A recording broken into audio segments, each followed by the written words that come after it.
চীনমন্ত্রী সম্মেলনে প্রদর্শিত ডকুমেন্টারিতে বৈষম্য বিরোধী ছাত্র আন্দোলন এবং গণঅভ্যুত্থানের মূল এক দফা বাদ দেওয়ার যে গুরুতর অভিযোগ উঠেছে, এর পেছনে কারণটা কি? এক দফা ও ছাত্রদের বাদ দিয়ে আন্দোলনকে কেবল বিএনপির দলীয় অভ্যুত্থান হিসেবে দেখানোর এই চেষ্টাকে সার্জিস আলম গতকালকে আওয়ামী খাসলত ও দখলবাজি বলে আখ্যা দিয়েছেন। তার বক্তব্য কি কোনো ভুল আছে? 2 মিনিট।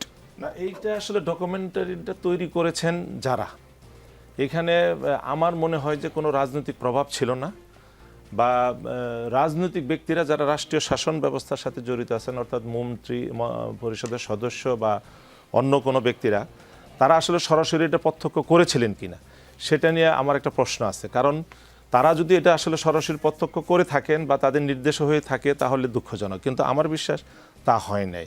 এখানে যারা যারা যারা তৈরি করেছেন, একটা জিনিস অনেয়ারে দিবেন অথবা প্রদর্শন করবেন, যারা তৈরি করেছে এটা তাদের মধ্যেও ত্রুটি থাকতে পারে। এবং যেহেতু রাত্রে বিএনপি এটাকে পক্ষ থেকে বা সরকারের পক্ষ থেকে দুঃখ প্রকাশ করা হয়ে গেছে, তার মানে আপনি ধরে নেবেন যে এটা আসলে ইচ্ছাকৃত না, অনিচ্ছাকৃত। এবং এই ধরনের ডকুমেন্টারিতে ত্রুটি ইচ্ছাকৃতভাবে হয় নাই, হয়তোবা সরকারকে খুশি করার জন্য কেউ করেছে, অথবা মনে অন্য কিছু থাকতে পারে। কিন্তু আমার বিশ্বাস যদি সরকারের শীর্ষ পর্যায়ের ব্যক্তিরা এটা দেখতেন এবং রিভিউটা তাদেরকে দেখানো হতো, তাহলে এই ধরনের ডকুমেন্টারি হতো না।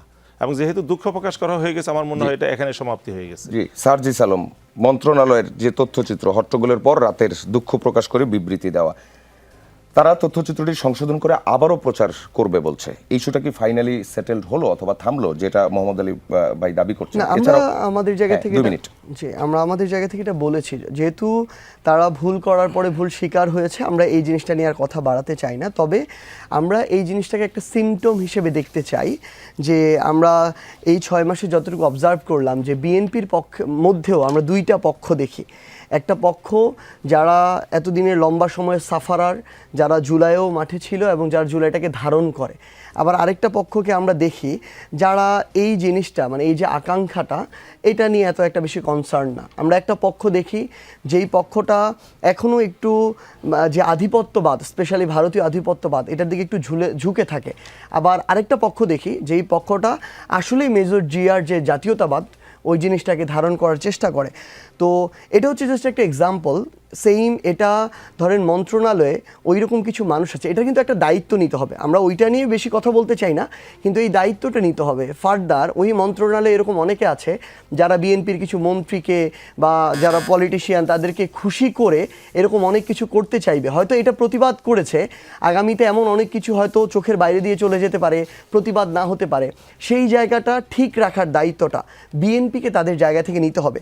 এবং আরেকটা জিনিস, যেটা এটা একটা রাষ্ট্রীয় প্রোগ্রাম ছিল, এবং আমরা প্রত্যাশা করব যে বিএনপির যারা পলিটিশিয়ান আছেন, নীতি নির্ধারক আছেন, তারা রাষ্ট্র এবং দল এই দুইটার মধ্যে ওই পার্থক্যটা তারা সবসময় বজায় রাখবেন। যে কোনো জায়গায় আমরা দেখেছি আওয়ামী লীগের মধ্যে যেটা, যে তারা সব কিছু আওয়ামী লীগময় করে ফেলতে চেয়েছিল এবং সেখান থেকে বাংলাদেশের অন্যতম বড় রাজনৈতিক দলগুলোকে রাজনীতি থেকে নাই করে দিতে চেয়েছিল। বিপরীতে কি হয়েছে?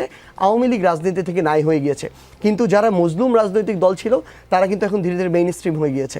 সো আমরা বিএনপির কাছে এটা প্রত্যাশা করবো, আমরা মনে করি তারা আমাদের জুলাইয়ের সহযোদ্ধা, একই ভুলের পুনরাবৃত্তি যেন তাদের মধ্য দিয়ে না হয়। কারণ আমাদের এটা মনে হয় তারা যদি একই ভুলের পুনরাবৃত্তি করে, আগামীতে তাদেরকে এর চেয়ে বেশি সাফার করতে হবে।